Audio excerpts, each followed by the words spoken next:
नमस्कार बच्चों, welcome to education therapy. मैं हूं अखिलेश प्रताप सिंह। आज मैं आप लोगों को उत्तर प्रदेश बोर्ड कक्षा 6 विषय विज्ञान में पाठ 14 के अभ्यास प्रश्नों को हल कराऊंगा। पाठ 14 जिसका नाम है प्रकाश या लाइट। तो इस पाठ के अभ्यास प्रश्नों को हम आज हल करेंगे। तो शुरू करते हैं। अभ्यास प्रश्नों को हल करने से पहले अगर आप लोगों ने मेरे YouTube चैनल को सब्सक्राइब नहीं किया है तो प्लीज़ सब्सक्राइब करिए, और जिन लोगों ने सब्सक्राइब किया है प्लीज़ वीडियो को लाइक और शेयर ज़रूर कर दें। तो शुरू करते हैं प्रश्नों को हल करना। देखिए, पहला प्रश्न है, इसमें हमें सही विकल्प चुनना है। तो पहले का देखते हैं। वे पदार्थ जिनसे प्रकाश आंशिक रूप से निर्गत होता है कहलाते हैं। निर्गत मतलब आंशिक रूप से निकल रहे हों या आंशिक रूप से उस पदार्थ के दूसरी तरफ जा पा रहे हों। तो ऐसे पदार्थों को हम क्या कहते हैं? ऐसे पदार्थों को हम कहते हैं पारभासी। ठीक है, आगे देखते हैं अगला प्रश्न। अगला देखिए, किस प्रकाश स्रोत से उपछाया नहीं बनती? ऐसा कौन सा प्रकाश स्रोत है जिससे उपछाया नहीं बनती? तो जो बिंदु प्रकाश स्रोत होते हैं उनसे उपछाया नहीं बनती।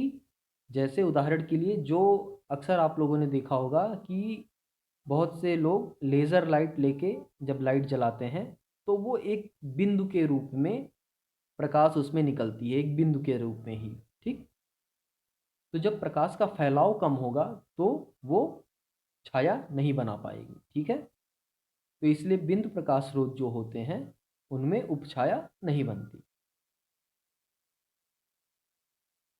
आगे देखते हैं अगला प्रश्न। जब पृथ्वी की उपछाया से होकर, यानी छाया किसके द्वारा हो रही है? पृथ्वी के द्वारा चंद्रमा गुजरता है।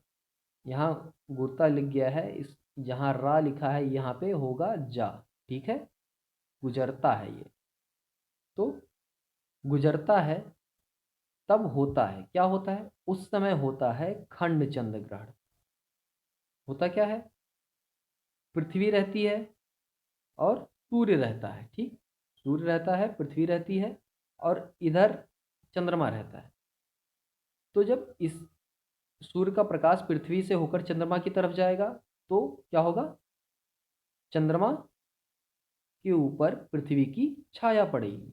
ठीक, तो यही कह रहा है कि जब पृथ्वी की उपछाया से होकर चंद्रमा गुजरता है तो क्या होता है?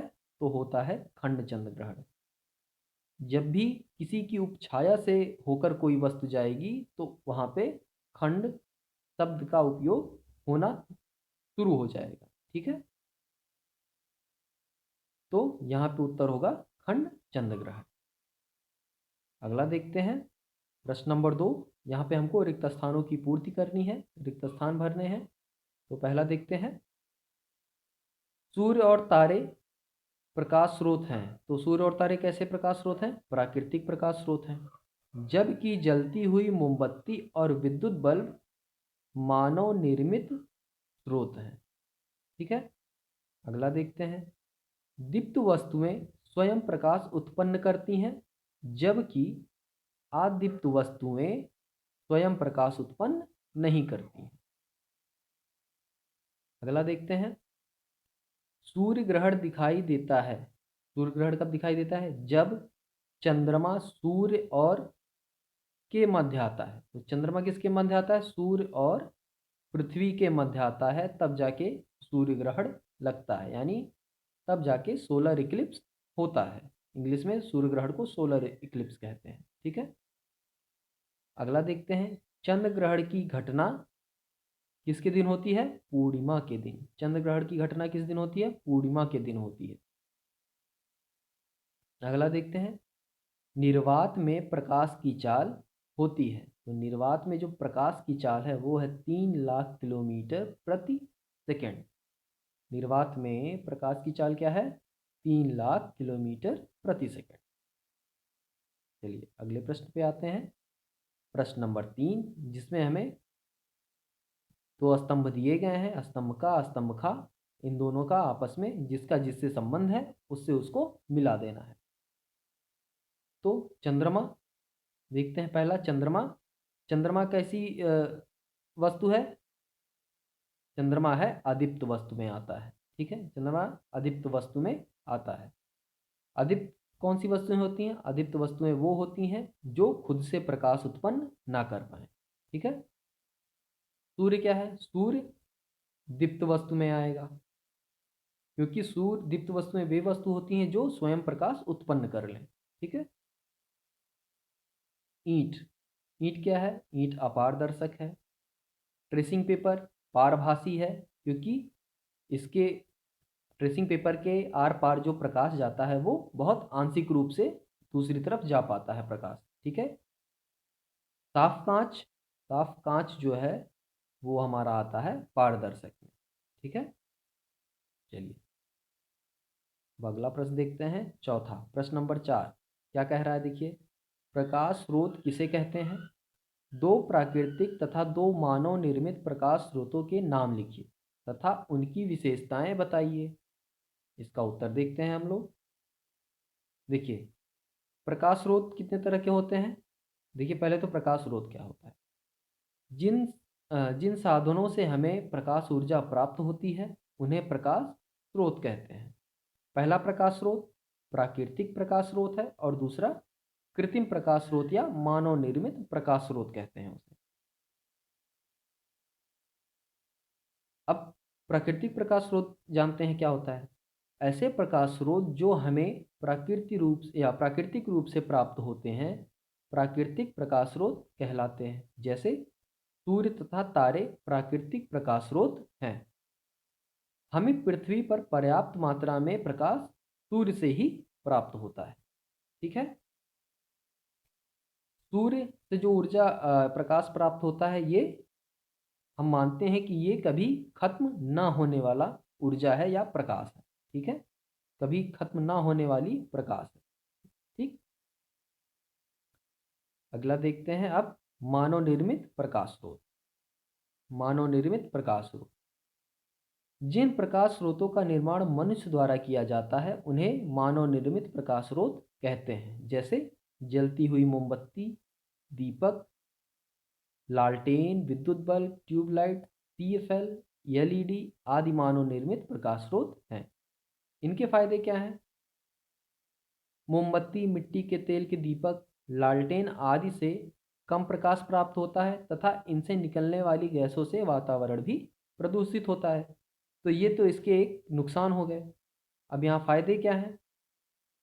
सीएफएल एलईडी विद्युत बल्ब की तुलना में कम ऊर्जा व्यय करके अधिक प्रकाश उत्सर्जित करते हैं। अब यहाँ पे सीएफएल और एलईडी जो है वो जो हमारा विद्युत बल्ब होता है उसकी तुलना में कम बिजली खाते हैं और प्रकाश भी अधिक देते हैं। तो ये एक फ़ायदा हो गया सीएफएल एलईडी का।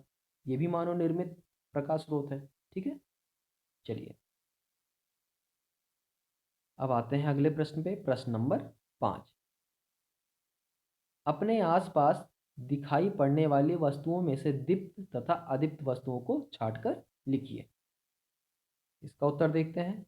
दीप्त वस्तुएं पहले मोमबत्ती, सूर्य, तारे, lamp, bulb, tube light, CFL, LED आदि। ये क्या है? ये हैं दीप्त वस्तुएं। ठीक, जो स्वयं प्रकाश उत्पन्न कर पाती हैं। अदीप्त वस्तुएं मेज, कुर्सी, चारपाई, पुस्तक, दर्पण, चंद्रमा आदि। ये सब क्या है? अदीप्त वस्तुएं। मतलब ये ऐसी वस्तुएं हैं जो स्वयं प्रकाश उत्पन्न नहीं कर पाती। अगला प्रश्न देखते हैं, प्रश्न नंबर 6। पारदर्शी, पारभासी तथा अपारदर्शी वस्तुओं की परिभाषा लिखिए। अपने आसपास दिखाई पड़ने वाली वस्तुओं में से पारदर्शी, पारभासी एवं अपारदर्शी वस्तुओं के नाम लिखिए। इसका उत्तर देखते हैं। देखिए, पारदर्शी वस्तु ऐसी वस्तुएं जिनसे होकर प्रकाश आर पार निकल जाता है उन्हें पारदर्शी या ट्रांसपेरेंट वस्तुएं कहते हैं। जैसे स्वच्छ कांच, स्वच्छ जल, ग्लिसरीन आदि। पारभासी वस्तु क्या होती है देखते हैं। पारभासी ऐसी वस्तुएं जिनसे होकर प्रकाश का केवल आंशिक भाग बाहर निकलता है उन्हें पारभासी कहते हैं या ट्रांसलूसेंट कहते हैं। ठीक है, पारभासी को इंग्लिश में ट्रांसलूसेंट कहते हैं। तो इन वस्तुओं को हम ट्रांसलूसेंट वस्तुएं या पारभासी वस्तुएं कहते हैं, जैसे घिसा हुआ कांच, ट्रेसिंग पेपर, तेल लगा हुआ कागज आदि। अपारदर्शी देखते हैं। अपारदर्शी वस्तुएं क्या होती हैं? ऐसी वस्तुएं जिनसे होकर प्रकाश बिल्कुल नहीं निकल पाता है उन्हें अपारदर्शी या ऑब्ट्यूज वस्तुएं कहते हैं, जैसे दफ्ती का टुकड़ा, लकड़ी का टुकड़ा, धातु की चादर, दर्पण आदि। दर्पण मतलब वो दर्पण जिसमें हम चेहरा देखते हैं। ठीक है, तो ये सारी वस्तुएं कैसी होती हैं? अपारदर्शी होती हैं। अगले प्रश्न पे आते हैं, प्रश्न नंबर 7। किसी प्रयोग द्वारा सिद्ध कीजिए कि प्रकाश किरणें सरल रेखा में गति करती हैं। तो इसके लिए देखिए किताब में एक चित्र है आपके, ऐसा कुछ, इसका उत्तर देखते हैं। ऐसा कुछ एक चित्र बना है जिसमें यहाँ पे एक मोमबत्ती जल रही है। ठीक, ये एक दफ्ती का टुकड़ा है और ये दूसरा दफ्ती का टुकड़ा है और ये तीसरा दफ्ती का टुकड़ा है और यहाँ पे एक इंसान खड़ा होकर यहाँ से देख रहा है। ये बीच वाला जो टुकड़ा है, ये बीच वाला दफ्ती का जो टुकड़ा है, ये ऐसे लगाया गया है ताकि ये राइट लेफ्ट इधर भी आ सके और इस तरफ भी जा सके, यानी राइट लेफ्ट हो सके। बाकी दोनों टुकड़े स्थिर हैं। ठीक है, तो इस तरह से प्रयोग में होगा क्या, यहाँ पे मोमबत्ती जलेगी और ये जो बीच वाला दफ्ती का टुकड़ा है इसको हम राइट लेफ्ट करेंगे। हर दफ्ती के टुकड़े में बीच में एक एक छेद है, यहाँ भी छेद है, यहाँ छेद है और इसमें भी छेद है। तीनों टुकड़ों में बीच में छेद है। तो जब तीनों छेद दफ्ती के जो टुकड़े हैं इनके तीनों छेद जब एक सीध में होते हैं मोमबत्ती के लौ के, तो मोमबत्ती की लौ इस इंसान को दिखाई पड़ती है। लेकिन अगर हम बीच वाला टुकड़ा थोड़ा सा दाएं बाएं कर दें तो हमको मोमबत्ती की लौ नहीं दिखाई पड़ती। ठीक, अगर मोमबत्ती जो प्रकाश है अगर टेढ़ा मेढ़ा चलता तो इसका मतलब कि वो घूम के भी उसको दिखाई पड़ता दूसरी तरफ से भी, लेकिन मोमबत्ती या प्रकाश जो है वो एक सीध में चलता है, इसीलिए दफ्ती का टुकड़ा खिसकाने के बाद ये लौ नहीं दिखाई पड़ती। देखिए इसमें प्रयोग कैसे करेंगे, ये लिखा हुआ है। समान आकार की 3 आयताकार दफ्ती का टुकड़ा तथा एक मोमबत्ती लीजिए।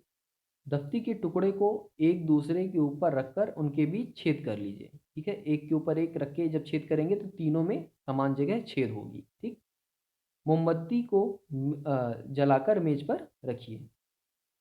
फिर क्या करेंगे, दफ्ती के तीनों टुकड़े को चित्र की भांति गीली मिट्टी की सहायता से या किसी चीज़ की भी सहायता से सीधा खड़ा करके इस प्रकार जैसे चित्र में दिखाया गया है रख लेंगे। ठीक है, फिर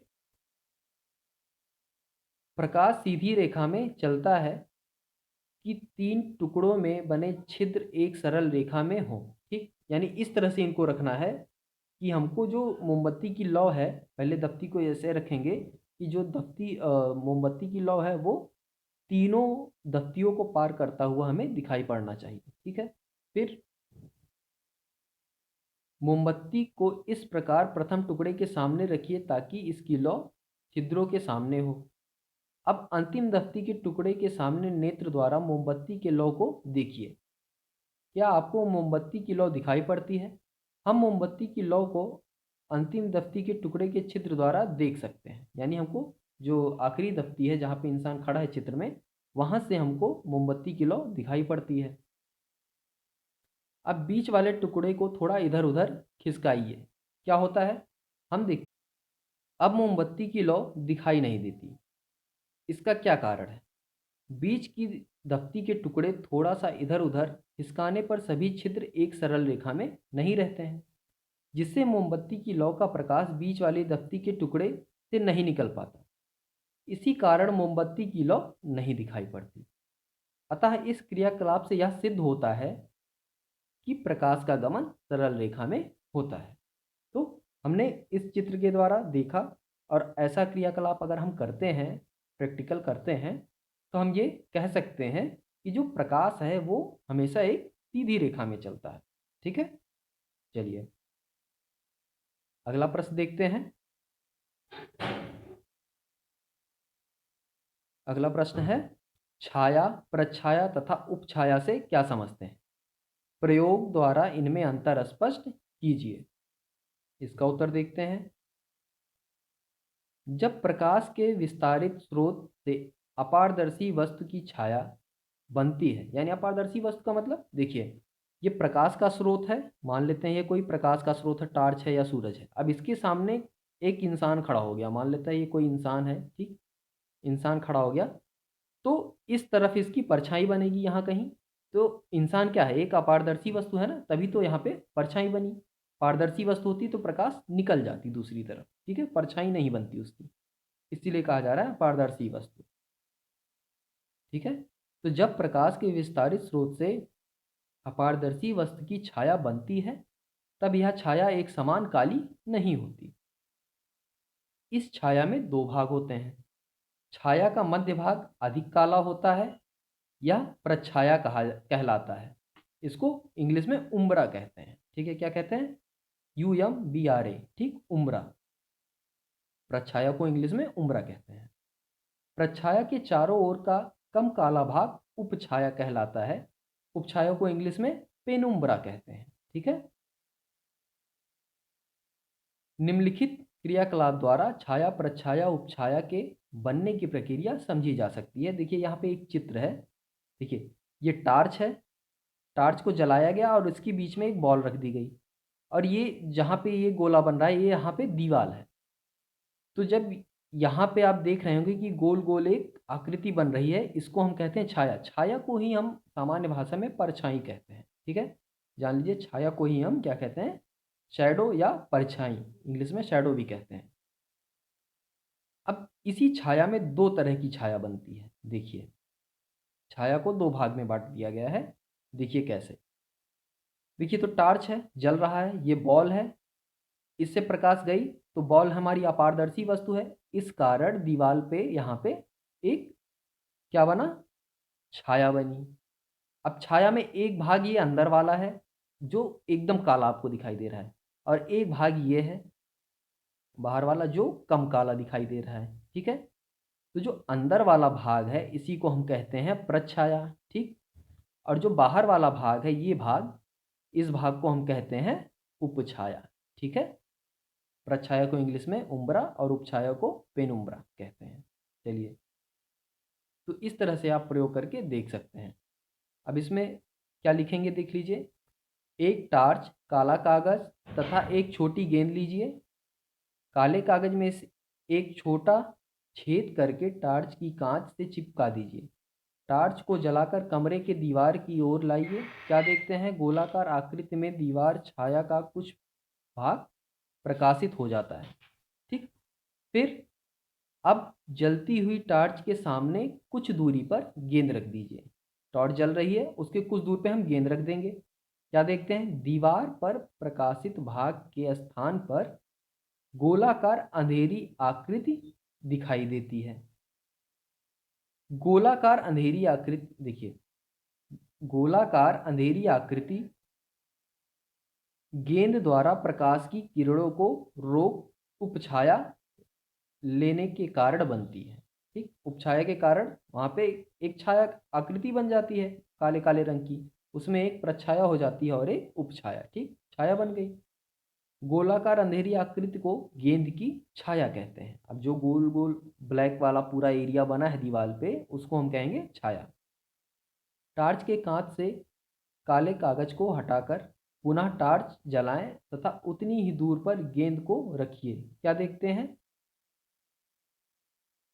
दीवार पर गोल आकृति का अंधेरा स्थान और उसके चारों ओर धुंधले प्रकाश की प्रकाशित चौड़ा छल्ला दिखाई पड़ता है, जो अभी मैंने आपको बताया बीच में काला काला और थोड़ा सा बाहर बाहर वाला हल्का काला, ठीक। अंधेरी गोल आकृति को प्रछाया या उम्ब्रा कहते हैं तथा धुंधले गोल छल्ले को प्रछाया या पेनुम्ब्रा कहते हैं। प्रकाश स्रोत बिंदुवत होने पर छाया तथा बड़ा होने पर प्रछाया या उपछाया प्राप्त होती है। यानी बिंदुवत होगी तो सिर्फ छाया मिलेगा, उपछाया वहाँ पे नहीं मिलेगी। क्या नहीं मिलेगा? उपछाया नहीं मिलेगी।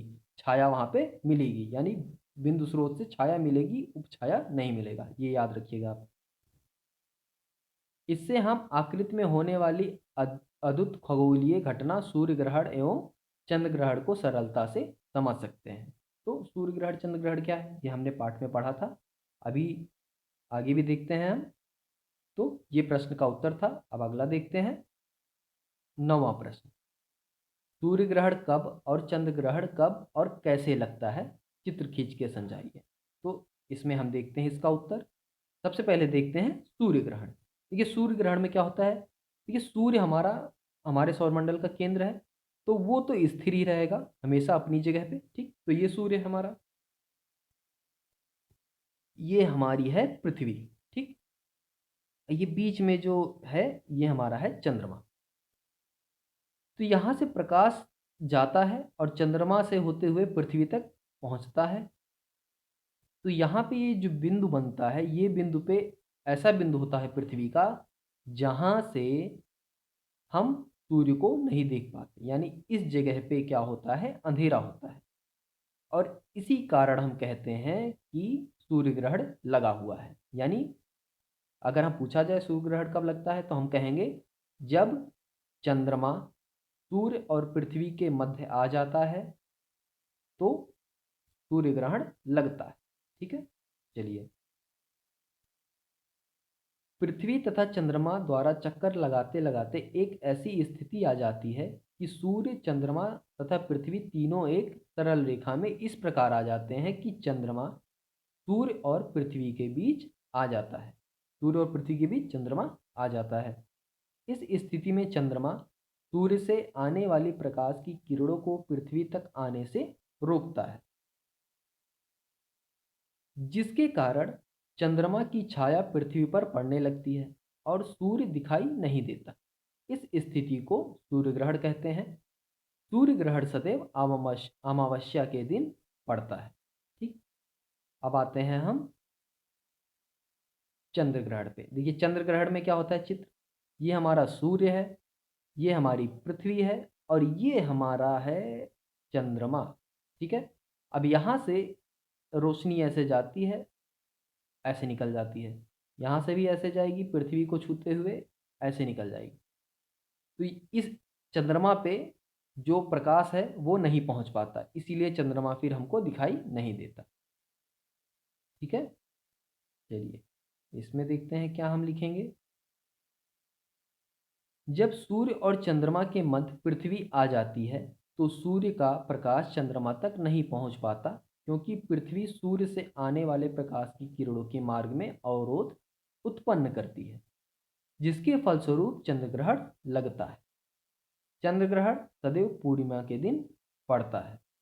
और यहीं पे देखिए, जब ये देखिए ये तो था, यहाँ से जब ये गया ये तो आपका बना क्या, ये हो गया प्रच्छाया। लेकिन इस जगह पे, ये जो जगह है ये जगह है, इस जगह पे बनता है क्या, हमारा उपछाया। तो जब चंद्रमा उपछाया वाली स्थिति में होता है, उपछाया वाली जगह पे होता है, तो उस जगह को या उस समय कहते हैं कि चंद्रमा या खंड चंद्र ग्रहण होता है, ठीक है। जब उपछाया से होके गुजरता है चंद्रमा तो खंड चंद्र ग्रहण होता है। और पूर्ण चंद्र ग्रहण जब प्रछाया में मौजूद होगा चंद्रमा तो पूर्ण चंद्र ग्रहण होगा, ठीक है। इस तरह से खंड चंद्र ग्रहण और पूर्ण चंद्र ग्रहण होता है। कब लगता है, सदैव पूर्णिमा के दिन पड़ता है। चलिए, तो इसके अभ्यास प्रश्न सारे इस पाठ के आप लोगों के हल हो चुके हैं। अगर आप लोग हमसे सोशल मीडिया पे जुड़ना चाहते हैं तो इंस्टाग्राम की लिंक डिस्क्रिप्शन में दी हुई है, और वैसे भी यहाँ पे भी लिखा हुआ है। आप ब्राउज़र में जाके जब ये टाइप करेंगे तो आप मुझसे इंस्टाग्राम से जुड़ सकते हैं। फेसबुक से जुड़ने के लिए ये लिंक है डिस्क्रिप्शन में, आपको इंस्टाग्राम, फेसबुक और टेलीग्राम तीनों के लिंक मिल जाएंगे। अगर आप मुझसे टेलीग्राम पे जुड़ते हैं तो आपको जो अभ्यास प्रश्न है हम हल कर रहे हैं हर पाठ के, वो उसके पीडीएफ आपको टेलीग्राम चैनल पे मिल जाएंगे। जो भी अध्याय हम पढ़ते हैं, जो भी पाठ हम पढ़ते हैं, उसकी पीडीएफ फाइल भी आपको टेलीग्राम पे मिल जाएंगे। और हम जो अब धीरे धीरे MCQ यानी बहुविकल्पी प्रश्नों को जो हल करेंगे, उसके PDF फाइल भी आपको मेरे टेलीग्राम चैनल पे मिल जाएंगे। तो इसलिए आप मेरे टेलीग्राम चैनल से जुड़िए और सारी PDF फाइल वहाँ से आप प्राप्त कर सकते हैं। तो आज के लिए बस इतना ही। ये अध्याय आपका समाप्त हो चुका है। अब अगला अध्याय हम अगली वीडियो में देखेंगे। तब तक के लिए धन्यवाद।